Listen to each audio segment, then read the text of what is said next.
माँ मंगला केउठू काकटपुर को आसीथिले। दिने एक साधव बणिकर बोईत पुरी जिलार प्राचीन नदी जाउथुवा समय हठात मझी नदी रे अटकी जाइथिला। बोईतटी ना आगकू जाइथिला ना पछकू जाइथिला। शेषरे बाध्य होई साधव पुओ माने सेठारे मझी नदी रे रात्रि यापन कले। हठात एक साधव पुओर स्वप्न रे एक देवी आविर्भाव हेले। आपण किए माँ? पुओरे मुपरा माँ मंगला मुही तुमर बोईतकू एही प्राचीन नदी मझिरे अटकाइछि। काहेकि माँ मंगला? मते तृतीय जुगरे लंकापति रावण सिंहल दीप बा श्रीलंका रे पूजा करुथला, किंतु प्रभु राम रावणर वध कला परे मोर पूजा जुग जुग धरि बंद होई जाइतिला। थरे कलिंग प्रदेशरु एक बणिक जेतेबेले लंका को वाणिज्य पई जाइतिला से मते परित्यक्त अवस्था रे सेठारे देखितिला। तापरे से मते कलिंग बा ओडिसा को नेकी आस्तिला, किंतु रास्ता रे दुर्घटनावशतः मोर सेही मूर्तिटी एही प्राचीन नदीर गभीर जलराशि रे बुडी जाइतिला।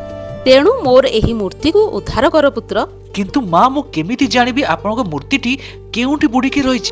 काली सकाळे तो पाखापाखी ग्रामवासी को एकाठी कर, देखिबु जेउंडी काउटीए नदी उपरे उडुथुवा समय रे हठात अटकी जाई पानी रे बुडी जीव, सेही स्थान रे ही मोर मूर्तिर संधान मिलिबो। सतकु सत सेया ही होइतिला। माँ मंगलाकर सुंदर मूर्ति उद्धार करी पूजा अर्चना आरंभ होइतिला।